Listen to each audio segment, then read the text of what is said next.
प्रेम भरी जय सच्चिदानंद जी। बंदो चरण सरोज गुरु, मुद मंगल आगार।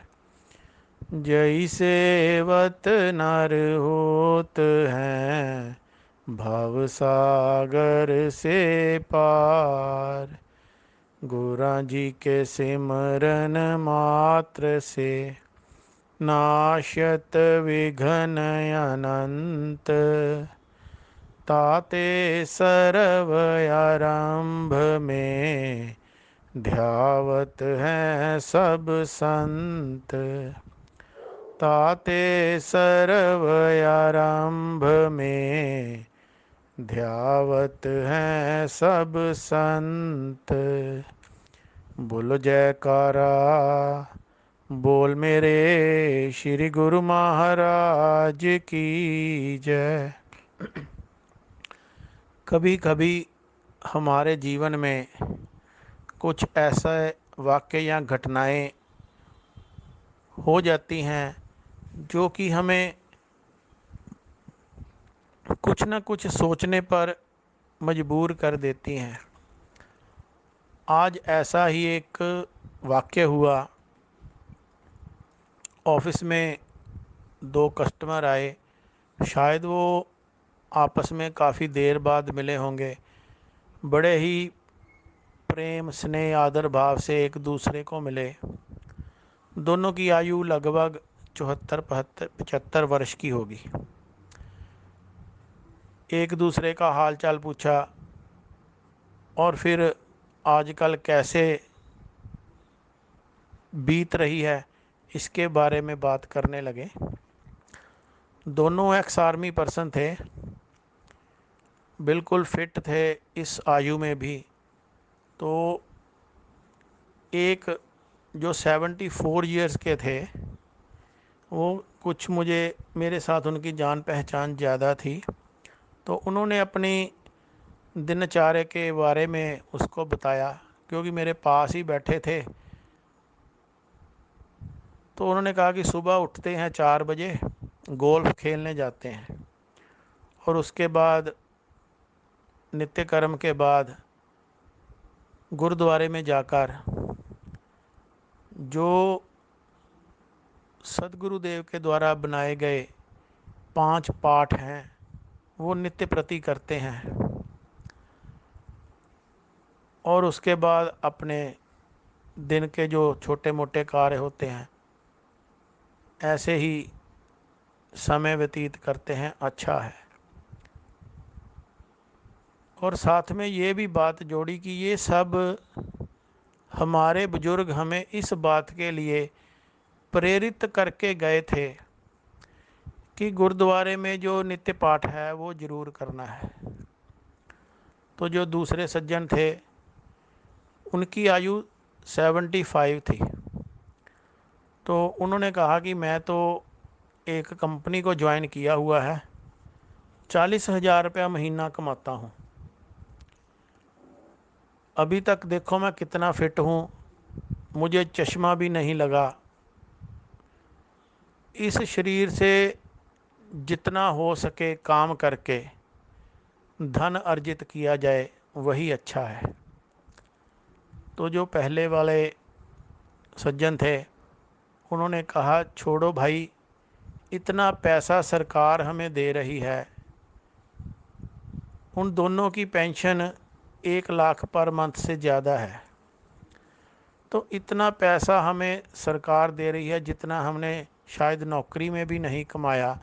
तो फिर भी आयु के इस भाग में भी आप उसी तरफ पैसा कमाने के चक्कर में पड़े हुए हैं।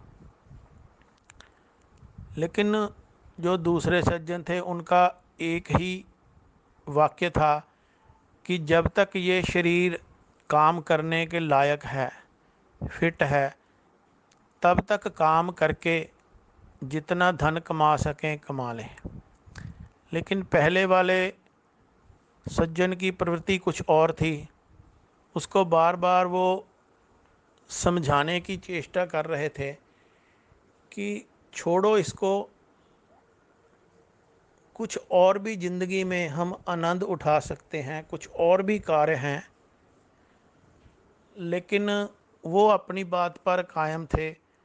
और इसी बीच जो दूसरे सज्जन थे उन्होंने मुझे भी अपनी वार्तालाप में इन्वॉल्व करने की कोशिश की कि आप ही बताइए कि मैं गलत हूँ या ठीक हूँ। तो मैं तो किसी को गलत या ठीक ठहराने, क्योंकि अपने अपने सभी के टारगेट्स हैं, अपने अपने लक्ष्य हैं। तो मैंने उनको एक बात बताई कि मैं अभी अपने सदगुरुदेव के दरबार में गया था। वहाँ पर एक सज्जन थे, आप तो 74-75 के हैं, वो 90 साल के थे हैं। और उनकी आवाज़ में भी इतना दम, और नाच रहे थे और साथ में गा भी रहे थे अपने गुरुदेव के सामने। और जितनी संगत थी वो भी नाचने पर मजबूर हो रही थी। तो आप अपनी आयु 74-75 वर्ष में गुणगान कर रहे हैं कि मैं फ़िट हूँ, मुझे तो वो भी फिट लगे। तो वो कहने लगे नहीं, आप बताइए कि इनका जो अप्रोच है वो सही है या हमारी है, क्योंकि मेरा शरीर फिट है, कमाने के लायक है, तो मैं कमा सकता हूँ तो मैं कमाऊँ। अब मुझे समझ नहीं आया कि मैं उनको क्या जवाब दूँ। लेकिन जो पहले वाले सज्जन थे वो उसको तरह तरह की बातें कहकर उसको समझाने का वक्त प्रयास कर रहे थे। तो तभी उन्होंने बोला बस अब तू रुक जा। जैसे सुन के आदमी थक जाता है ना, कि बस अब तू रुक जा। तो उनका इसी दरमियान जो काम था वो किया और वो दोनों चले गए। लेकिन ये सारा जो वृतांत हुआ वो काफ़ी देर तक मेरे दिमाग में घूम रहा था कि हर तीनों आदमी, एक 90 साल के हैं, एक 75 के हैं और एक 74 के हैं, तीनों सज्जनों का लक्ष्य अलग अलग है। पहले वाले कहते हैं कि मैंने जो मुझे मेरे बुज़ुर्गों ने, बड़ों ने समझाया कि पैसा ही सब कुछ नहीं है, परमात्मा की भक्ति भी करनी है, वो अपने उस नियम की पालना कर रहे हैं। दूसरे वाले सज्जन, इतना पैसा पेंशन के रूप में मिल रहा है, उसके बाद भी शरीर फिट है, तो उस शरीर से वही कार्य कर रहे हैं कि जितना धन अर्जित कर सकूं कर लूं, क्योंकि इस संसार में धन के सिवा दूसरा कोई साथी नहीं है। अपने पास पैसा होगा तो सगे संबंधी, बच्चे भी सब पूछते हैं, नहीं होगा तो फिर कोई नहीं पूछेगा। तीसरा जो सज्जन, जिस महात्मा जी के बारे में मैंने बात उनको की, तो उनका लक्ष्य खुश रहना, कर्म करना और अपने इष्ट की स्तुति करना और उसकी प्रसन्नता को प्राप्त करना। तीनों के पास रहने के लिए परमात्मा का दिया हुआ अच्छा खासा घर है। पहले सज्जन अकेले रहते हैं, बच्चे फॉरेन में सेटल हैं, पत्नी का देहांत हो चुका है। दूसरे सज्जन ट्रैवलिंग में रहते हैं, बच्चे कहीं और पर हैं और अपनी पत्नी कहीं और पर रहती है। तीसरे महात्मा जी सदगुरुदेव की आज्ञा से आश्रम में रह रहे हैं और अपने इष्ट को समर्पित हैं। अब समझ नहीं आ रहा था कि तीनों की अवस्था एक सी है, रहने के लिए घर भी है, सुख सुविधा के साधन भी हैं और कर्म भी तीनों कर रहे हैं। तो उसमें चयन कैसे हो, क्योंकि सबकी धारणा अलग अलग है। तो उसमें चयन कैसे हो कि उत्तम, मध्यम और अधम कौन सा है।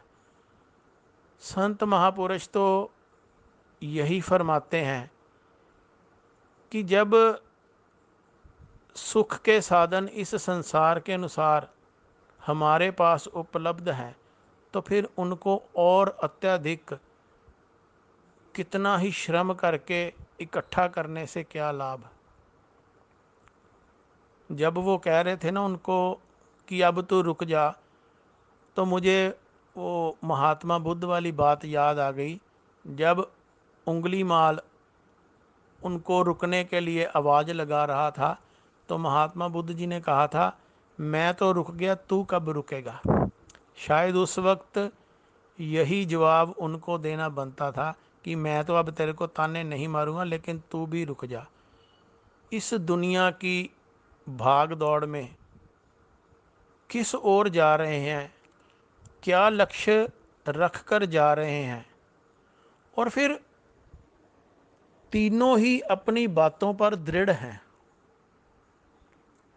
आप सभी विचारवान, सदगुरुदेव के प्रेमी, और जो इस धरा पर उत्तम भक्ति का केंद्र है वहाँ के शरणागत हैं, और संतों महापुरुषों के प्रवचनों का, उनके सान्निध्य का लाभ भी हम सभी उठाते हैं।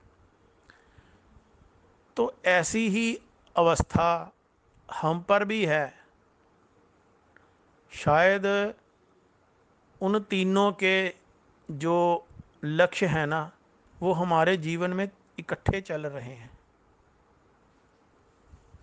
बड़े बुजुर्गों का जो हमें निर्देश या संस्कार या परंपरा बचपन से ही उन्होंने हमें सिखाई है, उसे भी निभाने का प्रयत्न कर रहे हैं। जिंदगी की भाग दौड़ में भी हैं धन अर्जित करने के लिए, और जब कभी श्री दरबार में जाते हैं तो हम भी उतने ही आत्म विभोर हो जाते हैं सदगुरुदेव की झलक पाकर। उनकी महिमा का गायन जब हो रहा होता है तब बाहर से चाहे ये शरीर ना नाच रहा हो, लेकिन भीतर तो नाच चल ही रहा होता है। तो वो तीनों अवस्थाएं मुझे लगा कि हमारे भीतर हैं। अब उनमें से प्राथमिकता के तौर पर और किस प्रकार कौन सी अवस्था की ओर जाना है, ये मुझे उस वक़्त लगा कि ये भी एक हमारे भीतर अंतर्द्वंद का मामला है। धन अर्जित करने के लिए भाग दौड़ करते हैं, अपनी जिम्मेवारियों को प्रमुख रख के अपने परिवार की ज़रूरतों को आगे रखकर धन अर्जित करने में भाग दौड़ करते हैं। फिर कहीं ना कहीं अपने माता पिता की या बड़े बूढ़ों के जो संस्कार हैं वो भी भीतर से उछाल मारते हैं। तो फिर किसी न किसी प्रकार मंदिर, गुरुद्वारा या कहीं पर भी कोई ना कोई पुण्य का कार्य जो हमें संस्कारों में बताया गया है उसके करने की भी चेष्टा करते हैं। लेकिन एक सबसे बढ़िया बात हमारे साथ ये है कि हम उस दरबार के शरणागत हैं जो संसार में केवल एक ही ऐसा दरबार है जहाँ पर केवल और केवल भक्ति और मुक्ति ही मिलती है।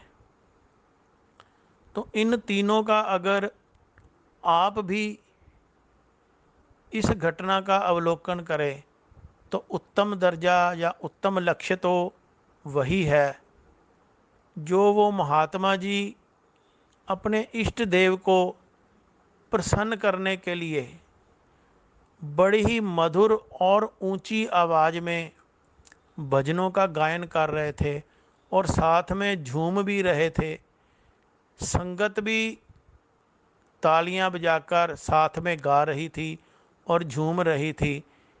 लक्ष्य केवल एक कि मेरे सदगुरुदेव एक बार प्रसन्न होकर मेरी तरफ दृष्टि डालें और रहमत की बरसात करें।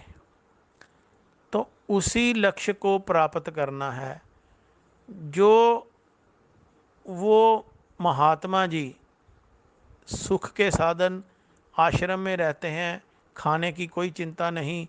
दरबार में भी यही प्रक्रिया है, रहने की कोई चिंता नहीं, खाने की कोई चिंता नहीं। चिंता केवल एक ही करनी है कि अपने सदगुरु देव को कैसे रिझाएं, उनके बताए हुए नियमों का दृढ़ता और श्रद्धा से पालन करें। 2 समय की आरती पूजा जरूर अटेंड करें। ये वहाँ पर जो रहने वाले हैं उनका ये दैनिक नियम है। भक्ति भी करनी है, साधना भी करनी है, सेवा भी करनी है। जो जो वहाँ कार्य बख्शे गए हैं वो सब करने हैं। और हम संसारी, हमारे ऊपर तो और भी ज़्यादा कृपा है, संसार के सुखों का भोग भी है और सदगुरु देव के नाम का कवच भी है और उनकी प्रसन्नता भी है। और उस प्रसन्नता को प्राप्त करने का जो साधन है वो भी सदगुरु देव ने हमें बताया है कि कैसे मालिक को रिझाना है। जब भी कोई जो कहीं पर काम करते हैं ना, नौकरी करते हैं, अपने मालिक या सेठ को रिझाने का या उसे खुश करने का प्रयत्न करते रहते हैं ताकि जो उससे रेम्यूनरेशन मिलना है उसमें बढ़ोतरी हो सके, मैं उसका विश्वास पात्र बन जाऊं। ऐसे ही जो सदगुरु देव ने हमें जो कार्य सौंपे हैं, श्री आरती पूजा, सत्संग सेवा, सुमिरन, दर्शन, ध्यान, इन कार्यों को श्रद्धा, विश्वास और नियमबद्ध तरीके से इनका पालन करना है। और जो सदगुरु देव हमें बार बार ताकीद करते हैं, प्रेरित करते हैं कि 2 घंटे का भजन अभ्यास भी नितांत आवश्यक है, उसका भी पालन अत्यधिक जरूरी है। उसकी तरफ भी हमें अब ज़्यादा से ज़्यादा ध्यान देने की ज़रूरत है। तभी हम सदगुरु देव की प्रसन्नता को प्राप्त कर सकेंगे। और जब सदगुरु देव हम पर प्रसन्न होंगे तो हमारे इस जीवन का लक्ष्य ये नहीं हो सकता कि हम उसको पा ना सकें। बोलो जयकारा, बोल मेरे श्री गुरु महाराज की जय।